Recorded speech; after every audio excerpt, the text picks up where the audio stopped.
Who do you think's more profitable, Lowe's or Home Depot? Both compete in the home improvement arena, but their financial results are definitely different. And I'm going to walk you through the financial analysis of both companies, starting with Lowe's, and then I'm going to get into Home Depot, and then at the end I will tie everything together as we evaluate their revenue, their profitability, their return on invested capital, their free cash flow, and their growth. I know a lot of nerdy things, but trust me, you're going to want to stick around till the end because that's when the magic comes alive and I show you how to evaluate a business and what they're actually worth. Now, let's start with Lowe's because when I got started with working, I actually had a job at Lowe's. They were called Eagle Hardware at the time, but then they got bought up by Lowe's. And I also had a job at Home Depot. So I've worked at both of these companies, not to brag, I know, kind of a big deal here. I worked in the plumbing department, selling plumbing parts and toilets. I know, kind of cool. But anyways, let's walk through both of these companies. The ticker symbol for Lowe's is LOW. The ticker symbol for Home Depot is HD. I pulled the financial statements on a trailing 12-month basis as of the recording of this video, July of 2024. And we're going to be looking at these numbers in billions of US dollars. All right, let's go ahead and jump in.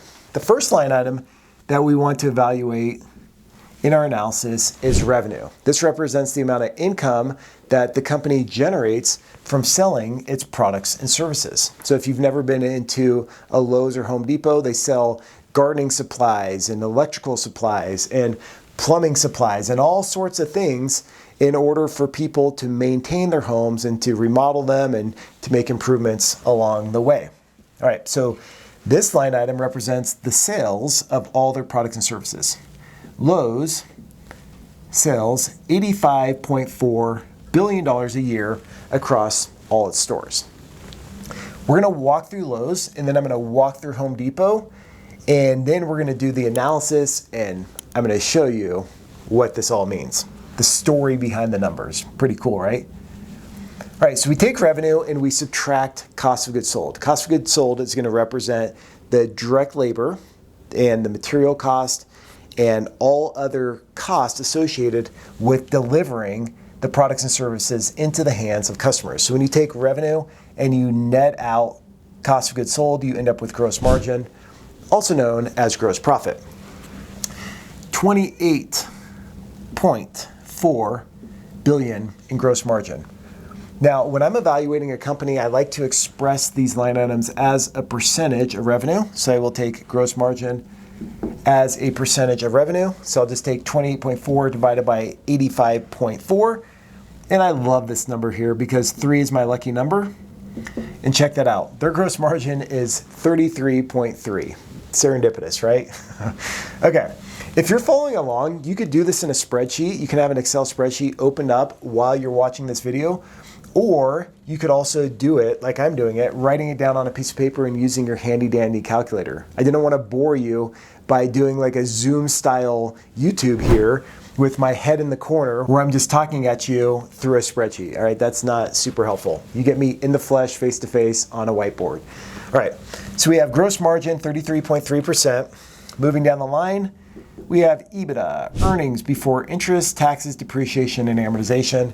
This is just one nerdy way of saying profit, right? So you are ignoring interest, which is part of the capital structure, and you are not considering depreciation and amortization associated with their capital expenditures. All right, so EBITDA gives you an apples to apples comparison with companies because you're ignoring the capital structure, which is different for every business because every business has a different level of debt and equity. And you're ignoring depreciation and amortization and how the company decides to invest in property, plant, equipment, and then depreciate those assets. All right, so EBITDA for Lowe's is $13.0 billion. As a percentage of revenue, it's 15.2%. All right, I'm gonna get all the numbers up here on the board and then we're gonna talk about it, all right? But I wanna walk you through line by line so you not only know how to do this for a publicly traded company, but you know how to do this in your business. So if you're making financial decisions on behalf of your company, this is a great analysis to do. And if you're an aspiring financial professional, you're a student and you want to get into the world of business, knowing how to do this is going to give you a huge competitive advantage compared to your peers. All right, so EBITDA is just one form and variation of profit. If we look at operating income though, operating income represents the amount of profit a company earns after taking gross margin, subtracting out operating expenses, and it's the profit that they're earning on normal operations. So the normal operations of the business. And for Lowe's here, they earn $10.9 billion. But we have to account for tax. We're not there yet. And tax is very nuanced for companies because there may be deferred taxes that they have to account for. There may be credits. There may be losses from the past. So there's all sorts of things. So what I did, just to keep things apples to apples, I just applied a 21% corporate tax rate to operating income to get to net operating profit after tax, which gives us $8.6 billion. NOPAT as a percentage of revenue is 10.1%. Now, if you've watched my other videos, or you listen to my podcast, or you're in one of my programs, Financial Fundamentals or Financial Pro, you will know that the average profitability for industries across the board is around 10%. Right? So that's just a good number to go off of.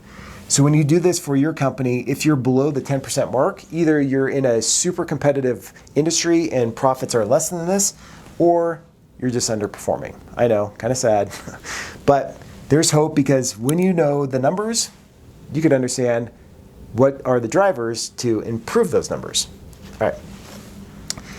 That's the income statement, but the income statement only gives us a fraction of the story. In fact, the most important story comes right down below. That's what we're going to get into right now. All right, if we go to the balance sheet and we look at invested capital, and this is computed by taking the net property, plant, and equipment balance plus working capital. So we just take net PP&E plus working capital, and we combine these together. For Lowe's, they have $20.9 billion tied up in invested capital. In other words, this is the amount of capital they've had to invest in the business in order to have a business to generate these returns. All right, so that's how invested capital works. The lower the number sometimes is better, especially when you can lower this number but still have high returns up above, because it will accelerate this next metric, which I love to compute for companies, and that's return on invested capital. That's computed by taking net operating profit after tax and dividing that by invested capital. And for Lowe's, it's 41.2%. Not bad, not too shabby. Think about the S&P 500. Over the last 50 years or so, it's returned on average between 9 and 11%, whatever. And so for Lowe's, they are exceeding those returns right here by 4x. So not too shabby of a business. I also like to look at free cash flow. So if you go to the statement of cash flows and you take cash from operating activities and you deduct CapEx, then you end up with $8.3 billion of free cash. This represents the amount of cash available to pay down debt, to return to equity providers, or to reinvest in the business. This also is the driver of intrinsic value, because intrinsic value is computed by taking the present value of all the future cash that the business is expected to generate, right? So that's why I love free cash flow. I am a lover of this.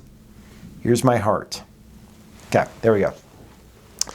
Free cash flow, let's just do that as a percentage of revenue, and that's 9.8%. And this is really important to understand because this spread between net operating profit after tax and free cash flow is pretty close for Lowe's, in fact.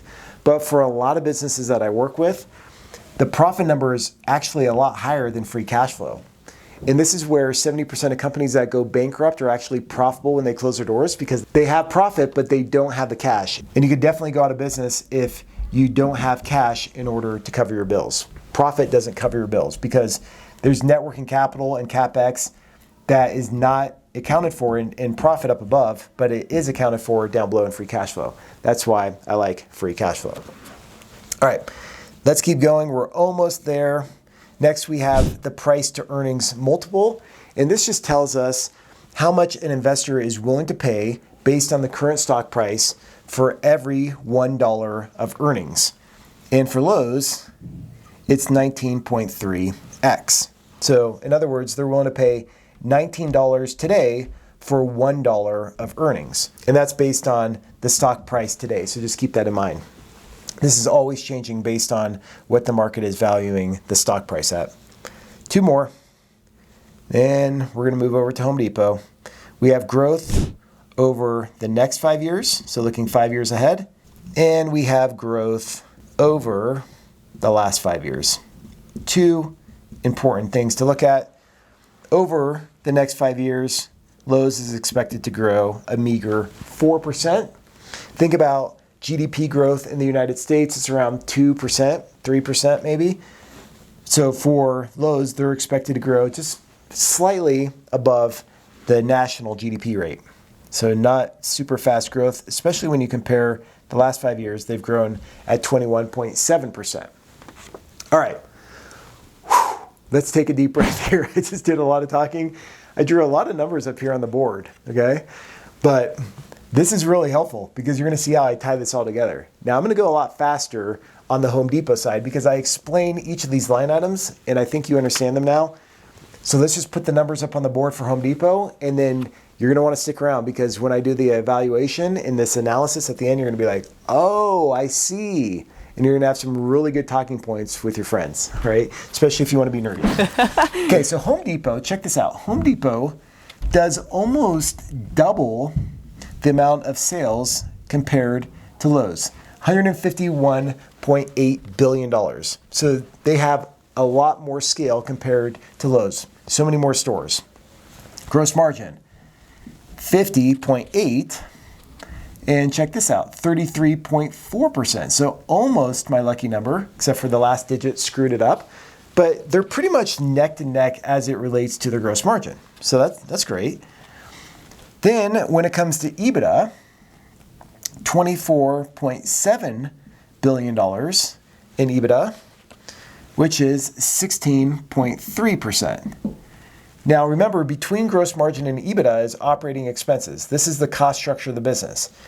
So Home Depot is running at a more efficient cost structure. So OpEx, remember, includes things such as general administrative payroll, professional fees, sales and marketing costs, occupancy costs, and so on and so forth. So that's why they're able to pick up an additional spread here, additional percentage point as it relates to Lowe's.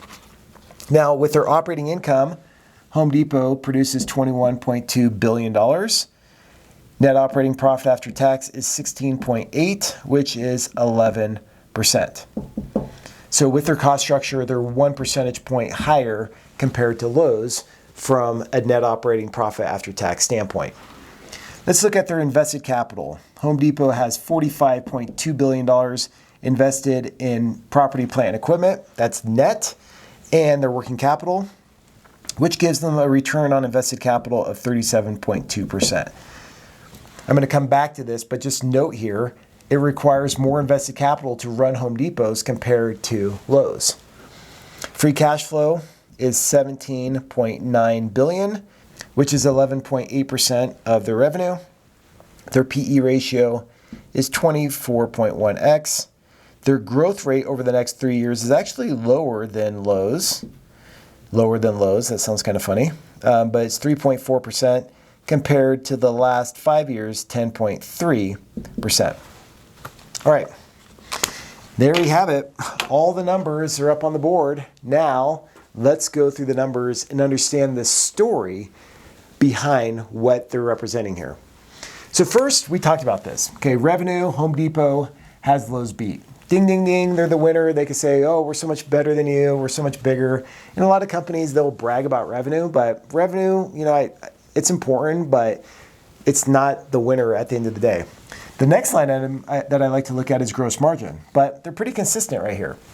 What's interesting, though, is from a strategy standpoint, Home Depot seems to be pursuing a cost leadership strategy. They're trying to price their products competitively and be the cost leader in the marketplace, and that's how they're competing, versus Lowe's, which is trying to compete with them, obviously on cost because there's cost sensitivity.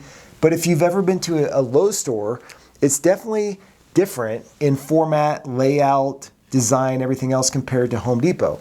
They're trying to differentiate themselves. But I think Lowe's is stuck between this cost leadership strategy and differentiation.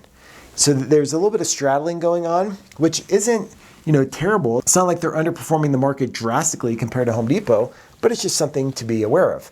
And somebody who's a strategist like me, who's nerdy like that, I always like to look at their strategy as it relates to their finances. Then, like I said, they're picking up 1 percentage point, Home Depot that is, from their cost structure. They have a lower cost structure, probably because they can leverage their economies of scale right here. They have more scale, therefore they can operate maybe with a more efficient headcount. So they beat them right here on net operating profit after tax.